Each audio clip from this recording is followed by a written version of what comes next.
tiempos de inicio. Por eso es que Jesús, cuando muere, Él muere en Pascuas. Él no muere en otro momento. Él muere en el momento en el que Dios ya había visto de antaño, ya había visto desde antes de la fundación del mundo, el momento en el que su Hijo iba a ser entregado y sacrificado. Él lo establece de esta manera. La Pascua era la manifestación de la gracia de Dios sobre la humanidad. Es la forma en la que Dios ve a sus hijos. La salida de Egipto se manifiesta a través de la gracia. De lo que yo hoy quiero hablar es por qué Dios envía una Pascua. Usted ya sabe todo lo que yo estoy hablando, no le estoy diciendo nada nuevo. Si usted está en el Señor mínimamente hace 2 o 3 años, ya sabe a qué corresponde la Pascua. La pregunta es ¿por qué Dios envía una Pascua? ¿Qué es lo que Dios quiere? ¿Por qué Dios hace sacrificar a su propio Hijo? ¿Lo hace sacrificar? No lo hace, no es un pedido de Dios. Es un diseño. Es un diseño de salvación. ¿Por qué Él activa una Pascua?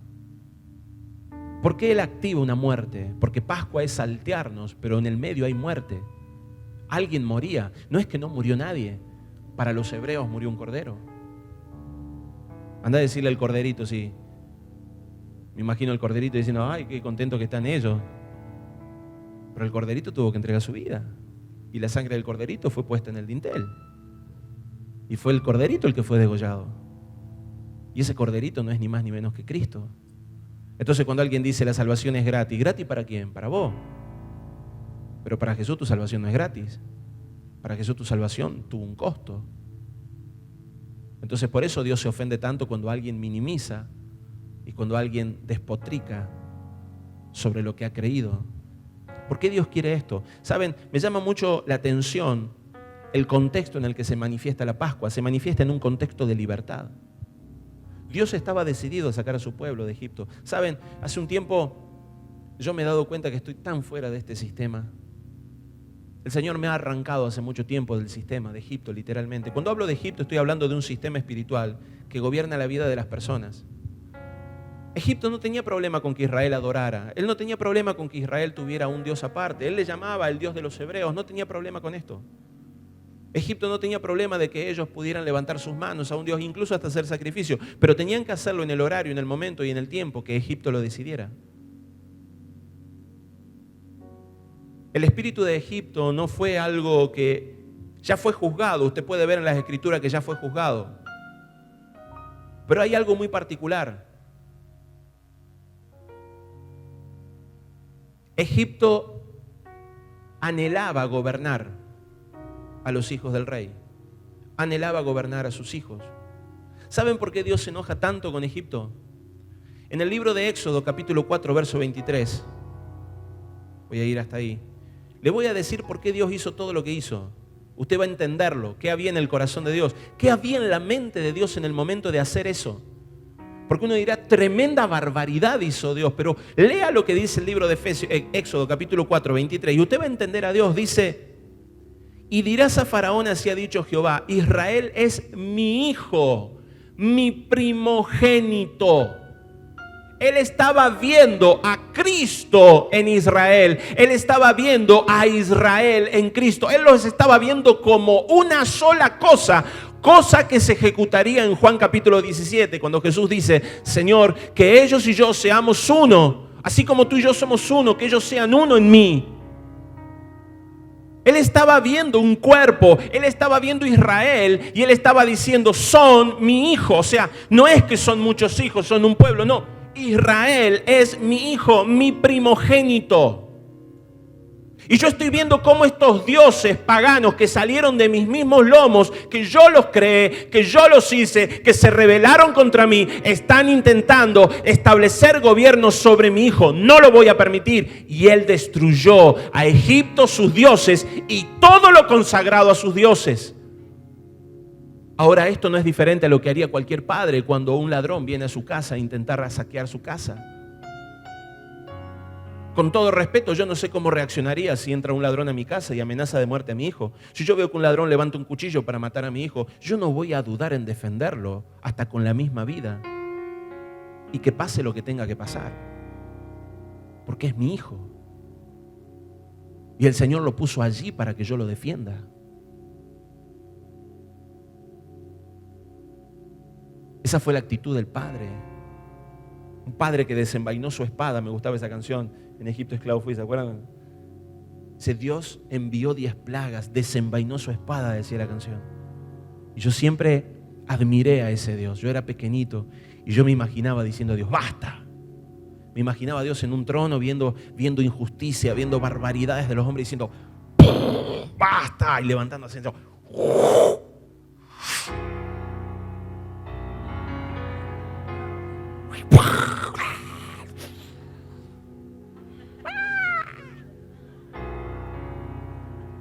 Y nosotros atrás, ¡sí! ¡Toma!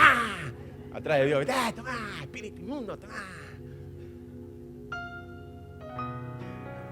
Dios viene con violencia contra los enemigos de sus hijos. Dios viene con violencia. Dios quiere sacar a su hijo de Egipto porque no está dispuesto que su hijo viva en esclavitud. Escucha lo que te digo, Dios no está dispuesto a que vivas en esclavitud. Él no está dispuesto a compartirte. Él no quiere que vos le adores en el momento en el que el sistema te dice. Vivimos en un sistema que te intimida a través de la televisión. Compra dólares, no compre dólares, deposita, no deposita. La inflación te va a comer tu sueldo. Ninguna inflación va a comer mi sueldo. Ninguna inflación come mis ganancias. Ningún sistema se quita lo que yo deposito en el Padre. ¿Por qué estás temiendo lo que el sistema pueda hacer? Hace tiempo el Señor te sacó de Egipto. ¿A dónde está puesta tu esperanza? ¿A dónde está puesto tu corazón? ¿A dónde está puesta tu provisión? Proviene del cielo. El Señor arranca a Israel, a su primogénito de Egipto. ¿Y saben lo que quiere Dios? Dios anhela algo. Uy, esto es tremendo.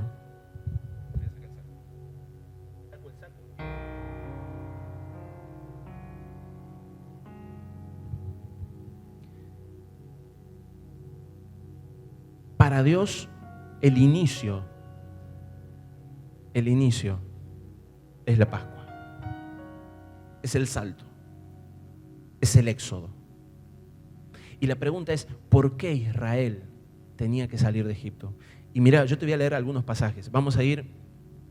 Él estaba viendo. Yo quiero que vos entiendas que Dios estaba viendo a su hijo.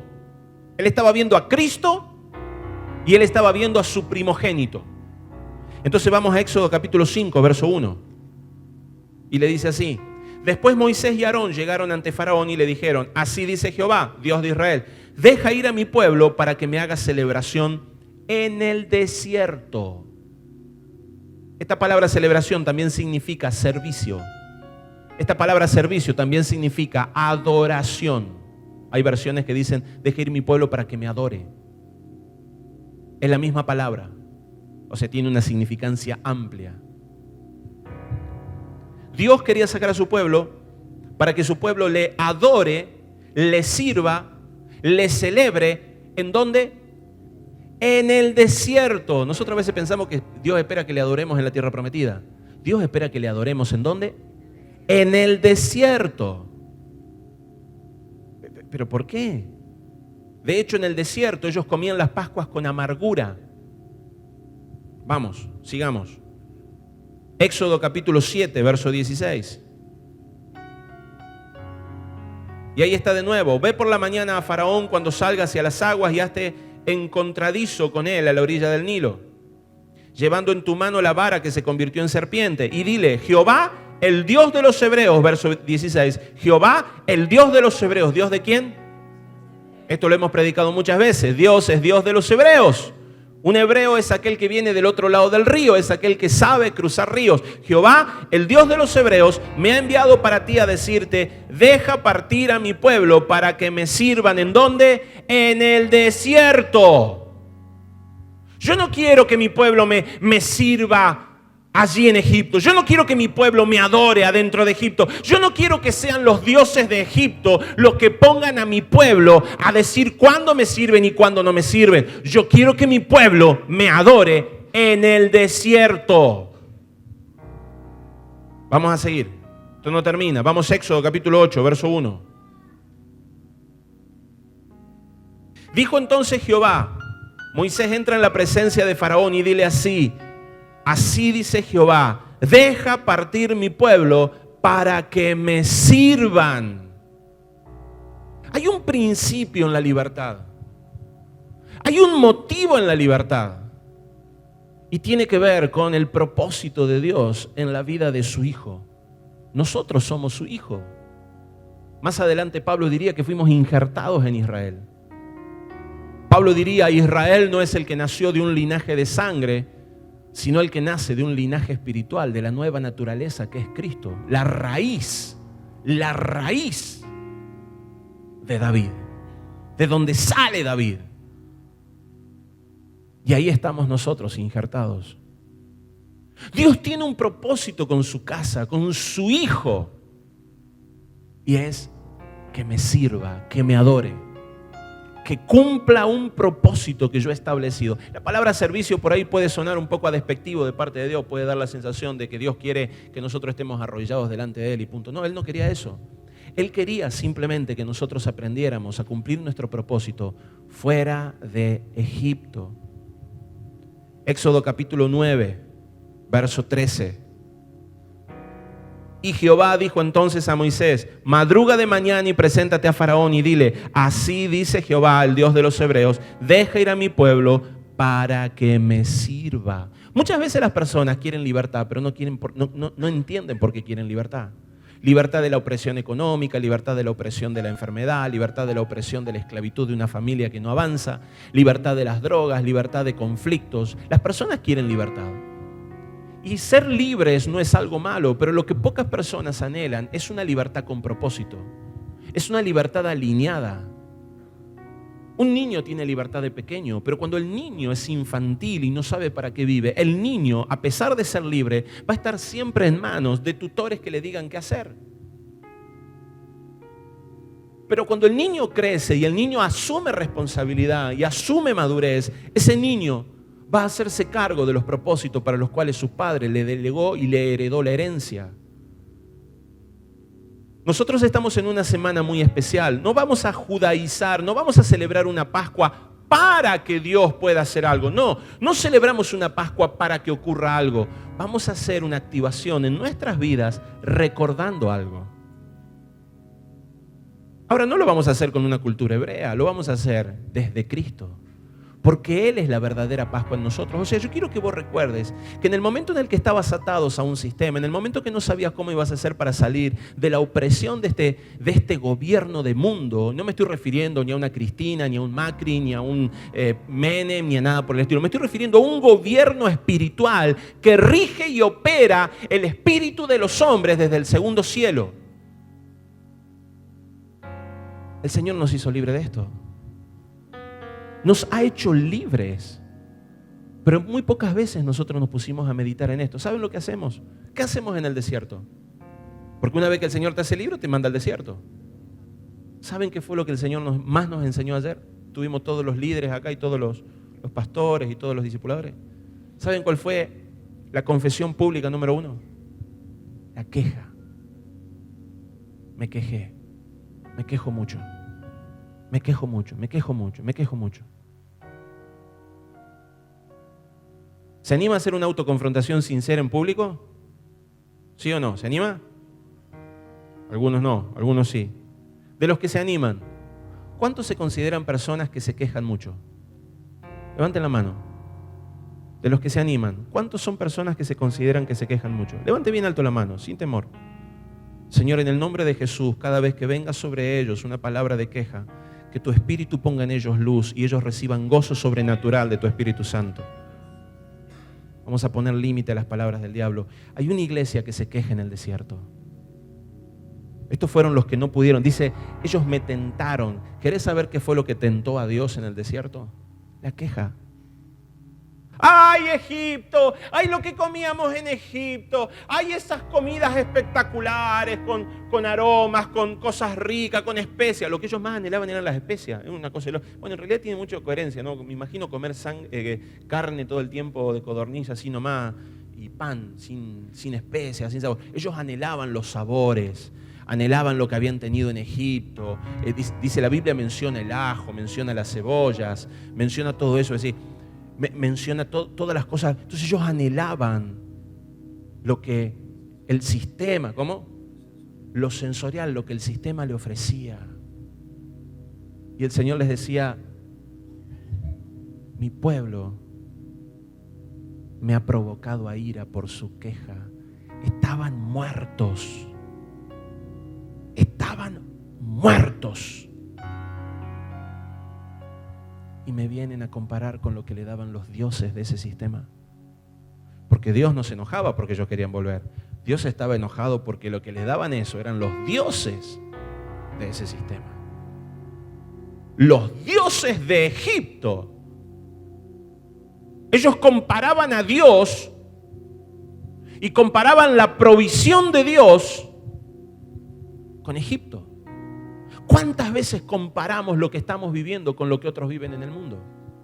¿Cuántas veces comparamos lo que hemos recibido en este tiempo y decimos frases como, al final yo estaba mejor antes que ahora? La misma palabra que utilizaron los hebreos en el día de la provocación del desierto. ¿Quieren saber algo? Y hoy traigo principio de luz sobre sus vidas. ¿Saben cómo se sale del desierto? El desierto no se... Aprendí algo en este tiempo. El desierto no se sale cuando Dios quiere. El desierto se sale cuando nosotros queremos. Pero hay una sola forma. ¿Cuál es? Adorar en el desierto. Cuando tu boca se cierra y se abre tu corazón en el desierto desaparece. Hasta que no murió toda la generación de los que se quejaban y se levantó una nueva generación que le creía a Dios, no salieron del desierto. Del desierto Dios no te va a sacar con queja. Del desierto Dios no te va a sacar con angustia. Una Pascua es el salto de Dios de tu vida que te deja libre. Es un tiempo de gozo, de alegría. Es lo que celebramos en momentos de angustia. Dios no te saca del desierto cuando Él quiere. Dios te saca del desierto cuando vos dejas de quejarte, cuando cumplís el propósito para el cual estás en el desierto. Pero se nos olvida y a veces decimos, bueno, esto tiene que formar mi proceso. ¿De qué proceso me hablas? Si no hay mucho más para avanzar en el desierto que decir, cierro mi boca a la queja. El pueblo había sido librado de Egipto para adorar libremente, pero seguimos adorando según lo que vemos de este sistema. Seguimos adorando a Dios según el dinero que tengo en mi bolsillo. Sigo adorando a Dios según la salud que tengo. Sigo adorando a Dios según la libertad de tiempo que tengo. Sigo adorando a Dios si mi trabajo me dan tiempo para ir o no ir. Hay gente que se está perdiendo las mejores partes del desarrollo de una congregación solo porque está atada a un compromiso económico y le ha dado crédito a compromisos económicos. Y no, pero ¿saben qué? Eso no es el problema. El problema radica en que no están haciendo nada para salirse de allí. Porque Israel pasó un buen tiempo en Egipto. Pero en un momento determinado Israel salió. Porque empezó a hacer cosas.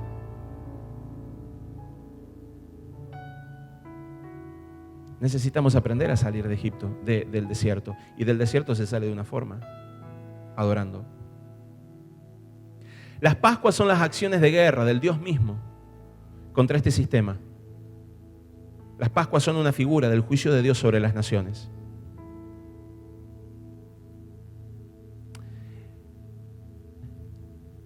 Si hay algo que vamos a empezar a entender, es que el inicio de nuestra vida siempre viene luego de una Pascua. ¿Qué venía luego de la Pascua? ¿Saben lo que venía luego de la Pascua? La fiesta de los panes sin levadura. ¿Saben por qué venía una fiesta de panes sin levadura? Porque Israel estaba muy mezclado con las costumbres y cultura de los egipcios. Y la mezcla para Dios es una levadura que ensucia toda la masa. Entonces Dios no puede tolerar crear algo nuevo con diseños de lo viejo. Entonces, ¿qué hace Dios después que te saca de un lugar? Te limpia. Lo que Dios hace luego de un lugar, te limpia, te quita todo lo que es mezcla, te quita todo lo que leuda. ¿Sabe por qué la levadura es tan mala? La levadura es lo que contaminó a los fariseos. ¿Qué es la levadura? Levadura es lo que produce, es un hongo la levadura, empecemos por ahí, es un hongo que produce gases. Y en la masa produce globitos. Y esos globitos expanden la masa y la hacen parecer que fuera más grande. Pero en realidad está llena de globitos. Si vos le sacaras todos los globitos a la masa te queda al nivel donde está. La levadura es algo que te agranda. Es algo que te muestra una imagen que no es. Es un globo, es un hueco en tu vida, que cuando se revienta te lleva a un nivel bajo. La levadura es cuando vos decís, ay, el Señor me está usando para cantar, me hace canciones, el Señor me utiliza. Y de repente pasa una chica, te tienta, vas y te acostás y vos decís, eso era una persona con levadura. Puede pasar al frente a tocar la guitarra, pero en su casa no puede manejar su casa. Eso es una persona con levadura. Y Dios dice, van a sacar la levadura de su casa. Van a sacar todo lo que sea mezcla. Toda la mezcla, lo que no pertenezca a mí. Por eso Dios lo lleva al desierto. En el desierto no sobrevive nada de Egipto. En el desierto no sobrevive nada de Egipto. Ahora vos tenés dos opciones en el desierto. Tenés tres opciones en el desierto. La primera es volverte a Egipto. De esos hay muchos, que habiendo empezado en el espíritu, terminan en la carne y vuelven a contratar servicios de un sistema que ya está juzgado. El segundo es morir en el desierto, vivir toda una vida así y nunca salir. Esos también están. Y los terceros son los que aprendieron a adorar en el desierto y el Señor los lleva a una tierra prometida. Yo no sé en qué momento ocurrió. No tengo claro todavía cuál fue el tiempo. Pero yo recuerdo muy claro el desierto. Yo no sé en qué momento, yo recuerdo muy claramente cómo las personas se burlaban de mí. O sea, cuando digo recuerdo muy claramente, no es que tenga un... O sí, no lo sé, pero ya veo que... Yo recuerdo muy bien quiénes se rieron de mí. Ya cambió la charla, ¿viste? Pero yo me acuerdo que hubo un tiempo donde la gente no entendía lo que yo estaba haciendo. Cuando yo decía, voy a salirme del sistema, voy a sacar a mis hijos de la colegiatura común. Algunos me dicen, no, vos sos un loco, sos un tarado, no tenés ni idea, sos un fanático, sos una secta. Y hoy mis hijos me dicen, lo mejor que nos pudo pasar, papá. Y mis hijos tienen amigos, se juntan con otros compañeros de la iglesia que están desarrollando. ¿Y saben qué es saben cuán precioso es enseñarle matemática, lengua, geografía con principios espirituales? Es precioso. Y todavía hay personas que dicen, pero al final ustedes ¿están o no están dentro del sistema? No se salgan del sistema. Y hay personas que nos vinieron a decir eso, ¿no? Es decir, se están saliendo del sistema. Sí, nos estamos saliendo del sistema. Es lo que queremos. Pero entonces eso es una secta. No, no es una secta. Pero es que Dios no dijo que nos saliéramos del mundo. Del mundo no, del sistema del mundo. Que no es un sistema de personas. Es un sistema espiritual. Cuando vinieron personas y me dijeron, ¿por qué estás dejando tu planta permanente en la provincia? ¿Por qué estás abandonando oportunidades políticas? ¿Por qué no querés recibir un sueldo? Porque no quiero depender de lo que otros puedan darme. O sea, yo tengo algo. Le voy a dar una microclase de economía, rápido, para que usted entienda. La economía no es difícil. La economía requiere de dos cosas: de honestidad y de humildad. Dos herramientas. La honestidad es decir, gano 9.000, no puedo vivir para 11.000. Eso es honestidad. La humildad es decir, voy a sufrir todo lo que no pueda alcanzar a donde quiero llegar. Y a partir de ahí Dios te va a hacer crecer. Pero hay gente que en función de que no tiene humildad, no sabe vivir lo que le falta. Entonces se resiste y se queja. ¿Cómo? No sabe sufrir lo que le está faltando. Hey, pero yo quisiera que mis hijos vayan a un colegio privado, pero no te alcanza para que tus hijos vayan a un colegio privado. Pero yo quiero tener un auto y no quiero caminar tanto, pero no te alcanza para que tengas un auto y tenés que caminar. Yo quiero tener otra ropa, no te alcanza. Yo quiero ir en otro barrio, no te alcanza. Cuando vos decís, ok, no me alcanza, gracias Señor con lo que tengo, estoy en el desierto, no me voy a quejar, voy a sufrir ¿Sabe lo que empieza a pasar en ese momento? No te metes en deuda como hacen algunos que dicen, ay, cómo me gustaría tener un Ledo, voy a comprarle a mis hijos para que puedan disfrutar. Y se meten en deudas, en cuota, más cuota, más cuota, más cuota. Y después quedan prendidos a un sistema que no pueden terminar de pagar. Porque no tuvieron humildad para reconocer su posición y no tuvieron honestidad para decir, hey, yo no estoy en condiciones de eso. O sea, hoy lo que el Padre me está dando es para que yo viva un tiempo de quebrantamiento y de humildad. Entonces nos encontramos con personas con un default económico porque quieren vivir lo que aún el Padre no les dio para vivir.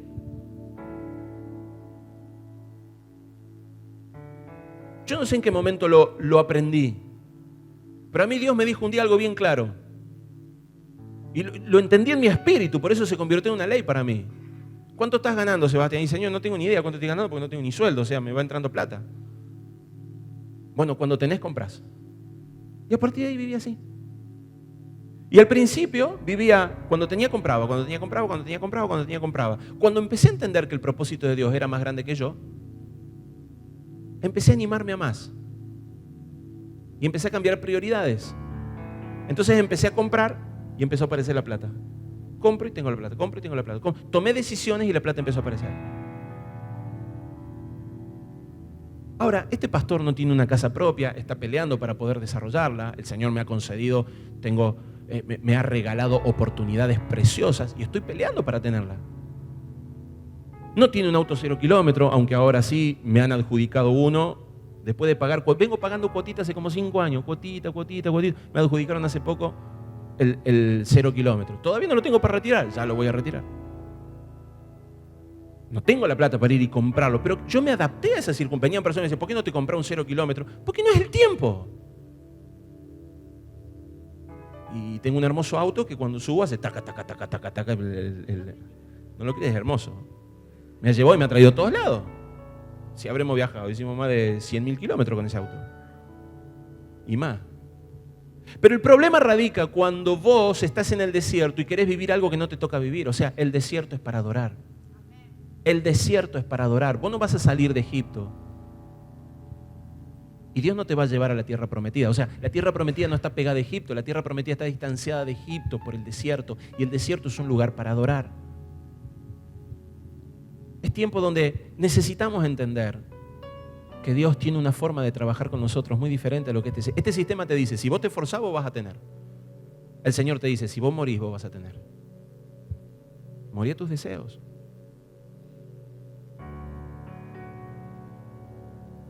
Necesitamos aprender a conocer el desierto. ¿Para qué es el desierto? ¿Por qué es el desierto?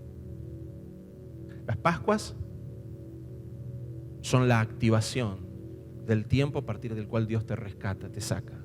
Las Pascuas dicen, este es mi hijo. De las Pascuas saltás al desierto. De las Pascuas pasan los panes sin levadura. Y luego viene, ¿qué cosa? Las primicias. Las primicias. ¿Qué son las primicias? La primicia es un principio espiritual de Dios que dice, lo mismo que pasó en Egipto, Él ahora hace todo nuevo con Israel. Entonces ahora lo que Dios dice, todo lo primero lo consagras a mí y a partir de la consagración viene una bendición. Te lo voy a explicar de esta manera. Cuando vos consagrás la cabeza, todo el cuerpo está entregado. La cabeza es primero. El aceite se derrama sobre la cabeza, no se derrama sobre el hombro, se derrama sobre la cabeza. Y una vez que se derrama sobre la cabeza la unción, una vez que sobre Cristo se derrama la unción, el Espíritu del Señor está sobre mí, me ha ungido, dice el Señor, Él es la cabeza. Porque Él fue ungido, todos nosotros somos ungidos. Porque se derrama sobre la cabeza es lo primero, Jesús es lo primero, Jesús es la primicia. Él entra y porque Él entra, entramos todos. Cuando vos entregás tu primicia económica, toda tu economía entra a la consagración. Cuando vos entregás a tus hijos, todos tus hijos entran a la consagración. Toda tu herencia entra. Cuando vos entregás tu primicia en tiempo, todo tu tiempo queda consagrado. O sea, lo que vos entregás queda consagrado. Y en la consagración no hay quien lo toque. Es por eso que el pueblo de Israel tomaba lo primero de sus frutos. Tomaba lo primero de sus primeros frutos, sus primeros cabritos, todo lo primero. Incluso sus hijos no eran sacrificados, por supuesto, pero eran consagrados al servicio. Eran consagrados al servicio. Es por eso que nosotros también, Cristo es nuestras primicias. Che, pero tenemos que celebrar también las primicias. No, no tenemos. Podemos. Ahora, si yo veo a Dios celebrando primicias, yo voy a celebrar primicias. Si yo veo a Dios celebrando Pascua, voy a celebrar Pascua. ¿Por qué? Porque puedo. Mire si me voy a perder una fiesta espiritual. Y esta es una fiesta perpetua. Es una fiesta que se va a establecer por siglos. Ahora, no es una fiesta hebrea. Es muy importante que se entienda que no es una fiesta hebrea. Es una celebración porque hemos sido salvados, porque Cristo es nuestra Pascua. Cristo es nuestro Cordero. Cristo es nuestro Cordero. Y gracias a Él hay una Pascua sobre nosotros, hay un salto sobre nosotros. Y Dios nos introduce en un nuevo tiempo. ¿Usted está entendiendo lo que está pasando? Usted tiene la oportunidad de volver. Chao, príncipe. Usted tiene la oportunidad de poder percibir que Dios está activando en su vida un tiempo de primicias, un tiempo de inicios, un tiempo de consagraciones. Nosotros vamos a consagrar el año de aquí en adelante. ¿Y por qué antes no? No digo que antes no. Antes fue un año calendario. Yo voy a seguir usando el calendario hebreo, el calendario greco-romano. No tengo ningún problema con eso. Pero yo entiendo que los diseños que Dios quiere con nosotros se activan en este establecimiento de tiempo. Te voy a decir algo. Imagínate de repente que yo te diga, vamos a celebrar el cumpleaños de Roger. Roger, este viernes vamos a celebrar tu cumpleaños. ¿Sí? Roger dirá, bueno, qué lindo. Y otro dirá, ¿sabes qué, Roger? Lo vamos a celebrar el jueves con vos. Bueno, también. ¿Podés venir? Y voy a ir un ratito, ¿sabes? Porque tengo, bueno, y ¿podés venir a mi cumpleaños, Roger? Bueno, está bien, pero voy a ir 5 minutos porque no tengo mucho tiempo. Ahora, qué diferente cuando Roger dice, che, voy a celebrar mi cumpleaños. Ahí vamos todos. Qué diferente es cuando yo le digo a Dios, Señor, vamos a celebrar tus Pascuas. Qué diferente es cuando yo le digo a Dios, Señor, voy a celebrar tu fiesta. Y voy a decir, bueno, está bien, qué lindo, gracias por recordarlo. Pero qué diferente cuando Dios dice, hey, ahora la celebro yo. La diferencia entre una celebración calendaria nuestra a una celebración calendaria de Dios es que cuando Dios se acerca, el mundo cambia. Cuando nosotros queremos proclamar, puede hallar gracia delante de Dios. No es pecado, pero no se va a producir el cambio en las atmósferas como si fuera que Dios se acercara. Este es un tiempo en el cual Dios está manifestando en los cielos un alineamiento a la manifestación del Pesaj. Y va a ser una semana donde como iglesia vamos a recordar que nuestro Señor Jesucristo trajo libertad sobre nuestras vidas. Para nosotros, esta es la Pascua, que nuestro Señor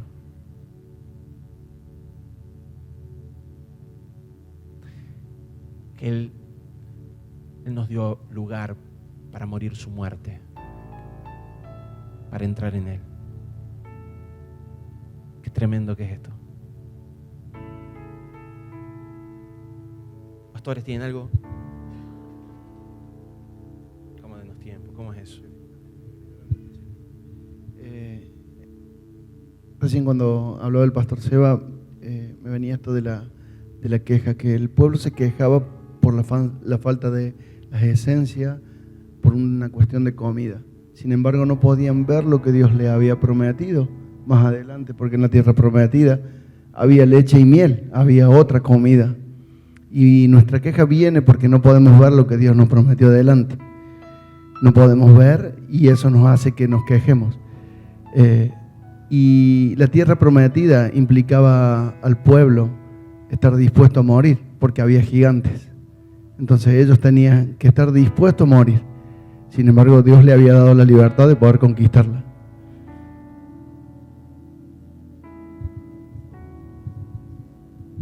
Para agregar a lo que decía Darío, yo me daba cuenta cómo el pueblo de Israel se quejaba por la falta de gusto de las cosas, por las esencias. Y me daba cuenta cómo eso tiene un paralelo con mi vida, en que yo muchas veces veo que siempre que me quejo tiene que ver con cosas que a mí me gustarían, pero no con necesidades. Porque en el desierto ellos tenían una comida que capaz no tenía el gusto que ellos deseaban, pero Dios nunca los dejó con necesidad. Y eso justo era una confrontación que Dios me hacía esta semana, que voy al súper, compré todo y no compré por ahí las cosas que a mí me gustan, no me compré el alfajor de chocolate que me gusta. Pero cuando yo fui a guardar las cosas en mi alacena, justo veo una bolsa, donde guardo las bolsas, que decía, mira, tenés todo. Y yo dije, wow, el Espíritu. Y cuando yo fui a ver, yo tenía todo lo que necesitaba. Entonces esto me mostraba cómo siempre la queja es siempre por cosas que nos gustarían, que anhelarían nuestra alma, pero no porque Dios nos haga pasar una necesidad. Esa necesidad que yo construyo porque lo veo en el sistema, porque lo veo en otro ambiente.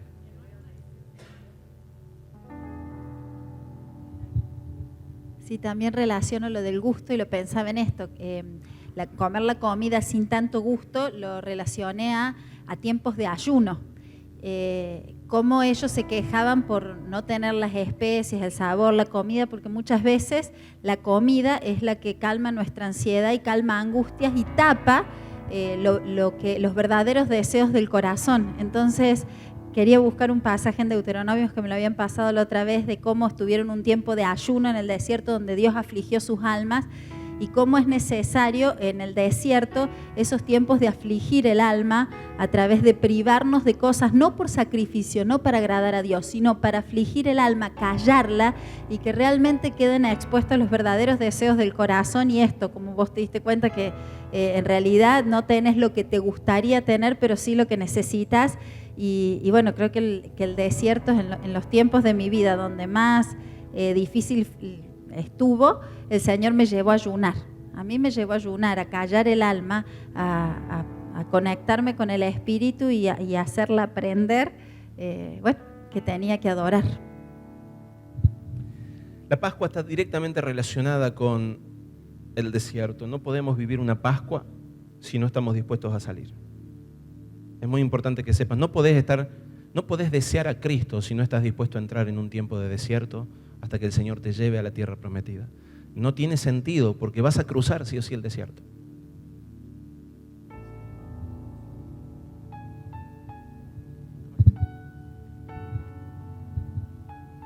Se me venía a la mente que creo que el Espíritu me hablaba de esto, de que lamentablemente muchas veces ya el desierto nos quedó cómodo. Suena raro, no, un desierto nunca te queda cómodo. Lo que pasa es que en el desierto cuando vos te quejas, siempre tenés a quién le vas a echar la culpa. Y tener a quién echar la culpa es muy cómodo porque no tenés responsabilidad de nada. Entonces en el desierto cuando los que entraron al desierto y se acostumbraron a esa vida, les era muy cómodo hablar de cosas que ellos no tenían que cambiar. Que es lo que comíamos allá, que no vemos a dónde vamos, que te equivocaste de nuevo, que no hay agua, que queremos carne, bueno, ahora carne, pero no. O sea, mientras vos tengas a quién ver para culpar, de alguna manera se vuelve cómodo ese estado, por más que sea un desierto, y te acomodas a esa situación. Entonces, muchas veces nosotros, aunque entendemos cognitivamente que no tenemos que estar en ese lugar, pero es más cómodo que afrontar el cambio, que sufrir y salir, porque salir es sufrir. Entonces digo, hay muchas veces que por más que tengamos una claridad de lo que estamos viendo, así todo, no salimos. Y en el fondo puede llegar a ser porque no queremos sufrir salir. Pareciera que salir es, no.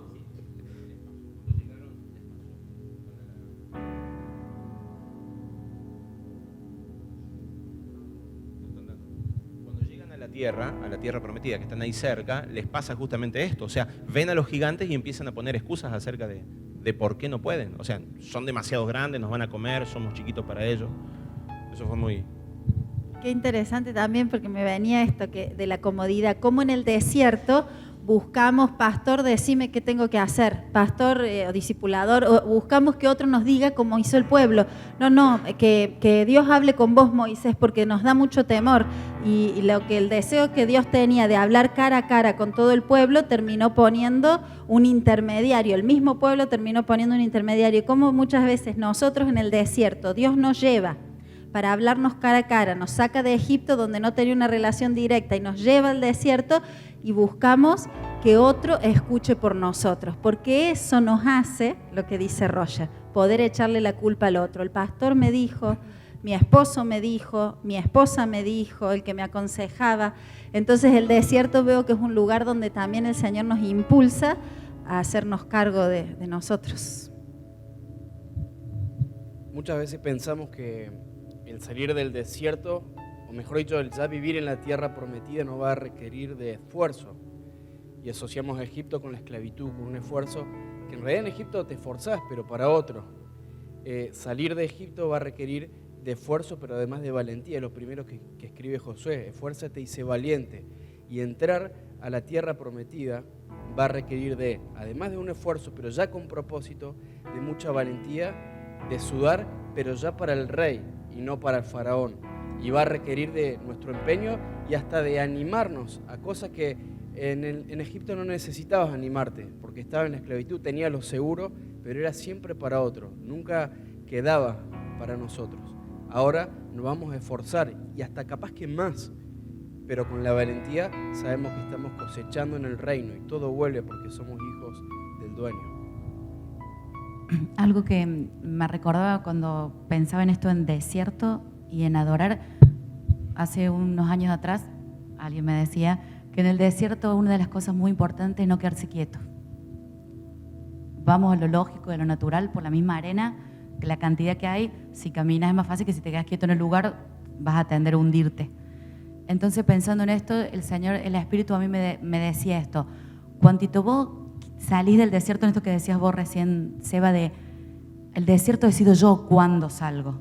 Entonces esa acción de no quedarme quieta me va a llevar a salir del desierto, pero en adoración, o sea, en sacrificio, en muerte. Y rápidamente se me vino la asociación de desierto y Getsemaní, que hablábamos el domingo pasado. O sea, el desierto es ese proceso también de muerte, con la diferencia de lo mismo, diferencia aunque es lo mismo, de que está el gozo puesto en lo que viene por delante. Entonces, me tocan atravesar, sigo atravesando desierto, porque no es que ya lo atravesé, sigo atravesando, pero hoy puedo decir que cuando atravieso un desierto, corro por salir de ahí. O sea, corro en tiempos de adoración, atravieso los tiempos en adoración para correr y lograr llegar a la tierra prometida, donde sigo sacrificándome, donde sigo esforzándome, pero donde entiendo esto, la necesidad de accionarme. Muchos de nosotros, cuando ingresamos al desierto, tiramos todo, nos despojamos de todo y ahí nos quedamos. Y somos la víctima eternamente. Y cuando es cuando más hay que correr. Me gustó esto que vos leías, decía, comieron la Pascua apresuradamente. O sea, apresuradamente. El desierto está, pero de él salgo. Creo que es algo que tiene que comenzar a estar en nuestro corazón, el apresurarnos por salir. Los desiertos para Dios siempre son lugares transitorios. No son lugares permanentes ni lugares que llevan mucho tiempo. Pero volvemos a lo mismo. Ahí permanecieron durante 40 años. Y el motivo de ese permanecer en ese lugar tiene que ver con que ellos no aprendieron a adorar en ese lugar. No aprendieron a adorar en el desierto. Necesitamos aprender a vivir el desierto. Y a vivir el desierto como un ambiente de transición. Creo que para vivir el desierto la clave era la fiesta de las levaduras. Estoy pensándolo ahora, ¿no? Es decir, estoy entendiendo que el Señor estaba sacando todo lo que leudara la masa, todo lo que produjera la mezcla para que ellos no tuvieran un retroceso. Pero lo que produjo en ellos el retroceso fue la masa leudada, porque con ellos salieron un montón de egipcios y un montón de esclavos egipcios que incluso adoraban a otros dioses, aún en medio de eso. ¿Recuerdan ustedes cuando Aarón les pone a ellos y le construye un becerro de oro? En medio del desierto le construye un becerro. Ellos tenían esta mezcla, o sea, para ellos Dios era un becerro de oro, era una especie de Api, ¿cómo era el dios egipcio? Creo que era Api, si no me equivoco. Para ellos tenían en la mente la imagen de Dios, un becerro. El problema de Israel y el mismo problema que nosotros tenemos es que cuando nosotros entramos en Cristo, no sacamos la levadura de nuestras vidas. No sacamos todo aquello que produce mezcla, que produce leudación y que produce que nuestras vidas se agranden, que haya hongos que contaminen lo que Dios quiere hacer y no podamos crecer al proceso natural para el cual fuimos diseñados. Lo que vamos a hacer esta semana va a ser el día viernes una celebración familiar. Vamos a celebrar la fiesta de la Pascua, cada uno en su casa. Los que no tienen familias, o no tienen esposo, hijos, se pueden reunir con quienes sí tengan esposos, hijos. No se junten entre los que están solos en sí, sino que busquen familias a donde participar. Y vamos a mandar mañana indicaciones. Ya tenemos todo un programa, incluso la Iglesia de la Roca. Este es un programa que manda el pastor Andrés Bulacio. Yo lo estuve viendo y me parece espectacular. Ellos ya lo van a realizar también. Y durante los días de la fiesta de los panes sin levadura también los vamos a celebrar. Y todos los días vamos a tener una acción práctica para hacer. Aquellos que quieran, por supuesto, celebrar este tiempo, yo y mi casa lo vamos a hacer. Y lo vamos a hacer porque el Señor hace un tiempo me dijo algo. En la medida que vos celebres durante 5 años las fiestas que yo te di a indicar, en tu casa no va a haber ni enfermedad, ni pobreza, y no vas a tener necesidades. Durante 5 años el Señor nos pidió esto, y como casa profética también estamos cumpliendo esto. Este es el 3er año que ya lo haríamos. Nos quedarían y 2 años más aparte. Y se está cumpliendo la palabra, ¿no? De alguna manera se está manifestando su palabra. Así que vamos el martes 22 de abril, viernes 22 de abril, vamos a estar desarrollando esta actividad en familia. Si alguno no forma parte de un grupo de célula, lo vamos a explicar en la página web. Vamos a tratar para el día martes que esté colgado en la página web, ¿sí? Entre, por favor, a la página de la congregación, que es iglesianuevamente.com.ar, y ahí también van a estar los detalles de cómo puede hacer esto. Los que forman parte de una célula de discipulado, su discipulador le va a explicar qué es lo que vamos a hacer puntualmente, pero hay indicaciones bien prácticas, como juntarnos, preparar panes sin levadura, preparar un momento de adoración, de dar gracias a Dios por la libertad que Él nos ha dado. Vamos a dar testimonio de esa libertad, ¿sí? Yo personalmente quiero invitar a algunas personas que me gustaría que nos estén visitando, personas que sé que no tienen familia, una familia de esposa e hijos. Y si hay matrimonios que también anhelan lo mismo, háganlo. Somos una familia y lo vamos a celebrar de esta forma. ¿Se animan? ¿Sí? Van a ser 7 días. Y el domingo que viene vamos a presentar, ¿sí?, todas nuestras primicias. Va a ser día de presentación de primicias. Lo hacemos una vez al año y el domingo que viene vamos a presentar nuestras primicias. ¿Cómo lo hacemos? Traemos lo que entendemos por primicia y lo traemos físicamente al lugar, ¿sí? Y yo personalmente, junto con Luciana, recibimos esas primicias y las presentamos delante de Dios. Amén. Hay personas que me preguntan en qué consisten las primicias. La verdad es que no puedo dar una forma ni una fórmula. Solo puedo decirte que aquellos que vos entiendas de parte de Dios, hay personas que vienen y me traen un título. Me siento, esta es mi primicia. Yo digo, bueno, si me trae el título de primicia, el primer año va a laburar para mí gratis, te aviso. O sea, claro, tiene que ser práctica tu primicia. No puede ser una primicia ideal. Es decir, tiene que ser algo práctico porque lo presentás delante del alfolí, ¿sí? Y eso es lo que vas a presentar delante de Dios. Oramos para que Dios les esté trayendo revelación y entendimiento, ¿correcto? Ahora sí. ¿Hay alguien más? ¿Tiene la palabra? Una sola cosita Claro. que cierre esto.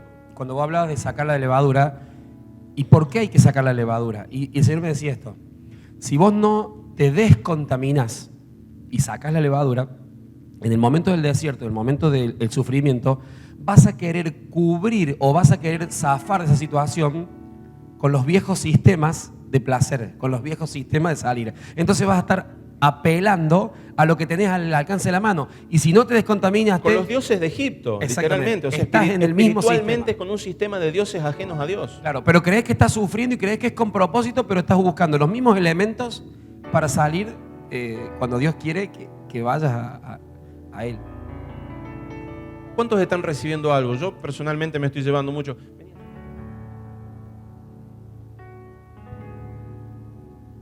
Me gustaría saber si hay preguntas en medio nuestro. ¿Alguien tiene alguna pregunta? Anímese a hacer preguntas si la tiene. ¿A dónde está? No veo nada. Rápido, corremos. Vamos a hacer 2 o 3 preguntas, más de eso no, porque no vamos a hacer tampoco un... Bueno, mi pregunta es... ¿Su nombre, hermano? Armando Núñez. Armando, Dios le bendiga. Amén. Nosotros somos una familia que recién estamos llegando a Argentina después de 15 años de vivir en Venezuela. Yo soy de Argentina y mi esposa es venezolana. Y llegamos, justamente esta palabra de Pascua nos movió a salir de Venezuela. Wow. Por eso nos sentimos muy agradecidos del Señor que nos recibe con la misma palabra con que nos sacó de Venezuela. Y llegamos como familia a un departamento de un ambiente donde nos encontramos con hijos que no tienen a sus padres.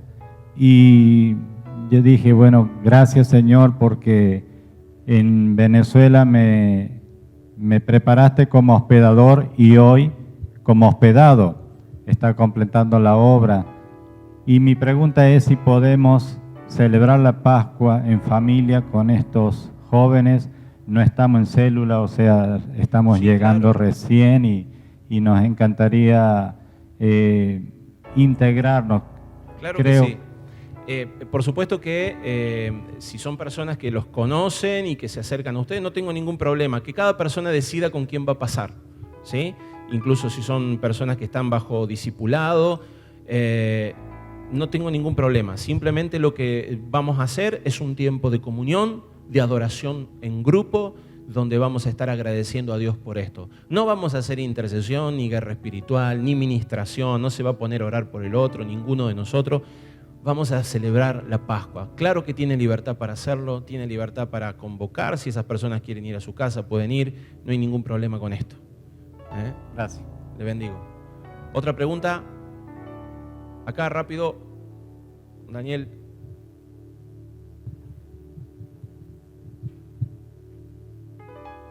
Cuando hablaban del desierto, hace mucho tiempo yo fui instruido para salir de los desiertos. Y hablaba la pastora, la esposa de Roger, y decía que hay que correr, Eli, que hay que correr, hay que caminar. Hay desiertos de 40 días, hay desiertos de 40 años. Y la persistencia, la insistencia y la resistencia que hay que tener para salir de un desierto es caminar. Porque viene Canaán, viene Josué, viene Caleb y viene todo un proceso, pero yo corro en el desierto para salir. Y sé que hay un proceso, y ese proceso, ahí está la persistencia, la insistencia, el valor, la sagacidad, la valentía y todo lo que sea. Amén. La pregunta, ¿cuál es, Dani? ¿La pregunta? Sí. Doy una introducción entonces.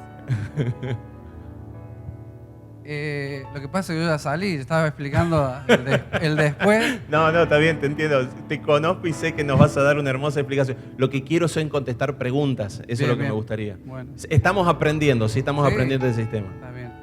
Y bueno, la pregunta es tomar el sabor de Dios en el desierto, permitiéndonos de qué manera podemos obtenerlo cuando estamos en el medio del desierto, en un tiempo determinado para... Hablo para los que necesitan salir. Yo ya salí. Pero para los que necesitan salir, bueno, quizás dieron una respuesta, no una pregunta. Bien, es un aporte entonces. Es un aporte. Bueno, gracias, sí, de verdad que gracias. Bueno, no quiero generar esto un sistema de aportes porque estamos conociendo las voces, ¿sí? Soy muy celoso de las voces que van. Por supuesto que Dani es más que un líder de la congregación, pero quiero enseñar, digamos, a trabajar este modelo. Él tiene mucha más que autoridad para hablar y para mí es una palabra de respaldo, siempre ha sido así. Pero quiero enseñar. Son preguntas lo que queremos recibir ahora, ¿sí? Por eso estamos dando la oportunidad de hablar. Sí. Dios los bendiga. Amén. Una pregunta. Cuando Jesús fue llevado al desierto Sí. por el Espíritu, estuvo una vez en el desierto. Sí. Nosotros como cristianos, ¿estamos una vez o tenemos que estar varias veces? Depende de la situación que vivamos, digamos. Qué buena pregunta. Gracias, Esteban. Yo creo que nunca Dios nos hace vivir 2 veces la misma prueba. Cuando somos aprobados no volvés a vivir nunca más la misma situación. Pero creo que hay desiertos para muchas circunstancias. Por eso es que creo mucho en los procesos. Hay personas que viven una sola vez la salida de las drogas, pero luego de eso tendrán que aprender a cruzar el desierto de lo económico, porque una vez que salís de las adicciones te encontrás con que tenés que aprender a ser funcional en una sociedad. Entonces vas pasando por distintas etapas de un desierto, pero vas encontrando distintas tierras prometidas según el desierto que cruzaste. Es un principio espiritual. Yo quiero que ustedes entiendan que no estamos hablando de una doctrina, estamos hablando de un principio espiritual. Le llamamos desierto para asimilarlo y poder entender cómo funcionó dinámicamente, pero en realidad es una adversidad. ¿Sí? Es una adversidad, le podríamos poner un nombre de adversidad. Pero buena pregunta, Esteban. Sí, hay distintas adversidades, pero yo no creo que Dios nos haga pasar 2 veces la misma adversidad habiéndola aprobado. Si yo aprobé delante de Él y hallé gracia delante de Él haber vencido las drogas, no creo que vuelva a ser tentado en las mismas. Yo creo que de esa manera lo creo en todos los ámbitos de la vida del hombre. Sí creo que puedo caer voluntariamente si me meto y me descuido y me provoco a mí mismo. ¿Sí? Eso es muy diferente. ¿Quién más? Yo quería preguntarte, Seba. De pie que no te veo. Dale. Es que yo, ténganme misericordia, yo no veo bien. Quería preguntarte si la fiesta del Purim, cuando por el decreto del rey Asuero no son ejecutados los judíos, también se cuenta como una fiesta, la fiesta del Purim. Si entra como fiesta de misericordia de Dios también. Sí, es una fiesta de misericordia. No está dentro de las 3 fiestas perpetuas que el Señor establece. Pero quiero aclarar algo por las dudas que se metan en este tema a hacer preguntas. No soy un experto en temas fiestas. Yo conozco lo que me ha sido revelado. Les aviso porque me van a empezar a preguntar sobre cultura hebrea y no la tengo. No conozco. Sí sé que el Purim es una fiesta que no forma parte de la tríada de fiestas perpetuas establecidas por Dios en la Torá, ¿sí? Es una fiesta que representa misericordia y que a partir de allí el Señor empieza a establecerla, ¿sí? Pero no es una obligación para nosotros. En realidad no es una obligación para nadie una fiesta. Es una oportunidad y es después de Cristo estoy hablando, ¿no? Es decir, en el nuevo establecimiento, en el nuevo pacto. Es una oportunidad celebrar. Sí, ¿quién más? ¿Hay alguien? Levante la mano, póngase de pie. Mi pregunta es, correr en el desierto, ¿a qué significa? ¿Pasar más tiempo en adoración? ¿O qué es en realidad correr en el desierto? Te contesto yo, ya que hablé de esto correr. Obvio, porque hablo de la adoración en el sentido de, en adoración los tiempos son diferentes, no hablo de que porque corre entonces el desierto va a durar en vez de 3 días, 1. Hablo del no quedarte quieta, porque cuando estás en adoración estás en continuo movimiento con el Padre, el no quedarte quieta. Entonces, si hablamos de apurarte, que te apures a adorar, adorar, adorar, adorar, adorar, adorar. Pero hablo de esos tiempos, no de los tiempos cronológicos de un día, un año, sino del apurarte al adorar.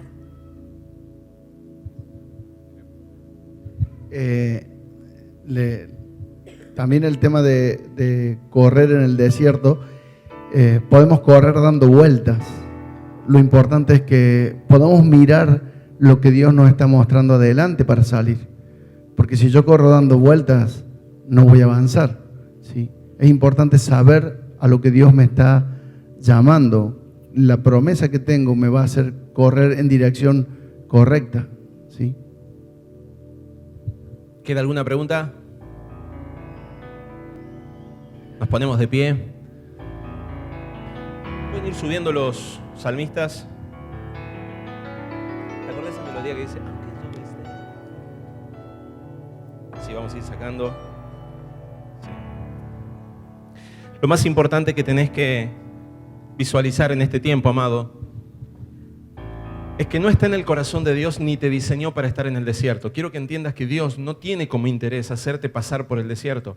El desierto forma una fase de un proceso de descontaminación. Es un proceso de muerte. Dios no pensaba llevarte al desierto. Él no quiere que vivas allí. Él no quiere que tengas problemas económicos, que estés pensando cómo hacer para salir de conflictos, de dificultades. Él quiere establecerte en la tierra prometida. Él quiere establecerte en Cristo. Él quiere establecerte en el reposo. En el nombre de Jesús, ¿sí? Vamos a cerrar nuestros ojos. El Señor nos va a ministrar. Y hay una canción muy linda que me gusta, que la hacíamos siempre. ¿Se acuerdan?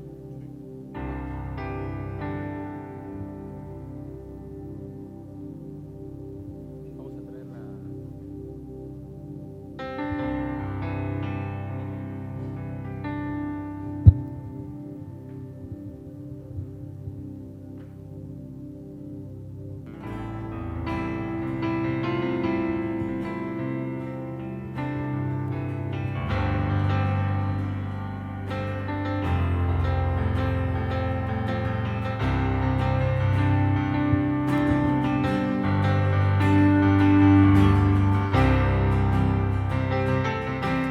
¿Cuántos saben entonces para qué están en el desierto? Para adorar. Fueron arrebatados de un sistema para adorar. Fueron quitados de este mundo para adorar, para servir, para entregar. Amén. Establecemos una declaración para que nuestra mirada esté puesta en el Señor. Aunque yo esté en el valle de la muerte y dolor, tu amor me quita todo temor. Y si llego a estar en el centro de la tempestad, no dudaré porque estás aquí y no temeré del mal, pues mi Dios conmigo está. Y si Dios conmigo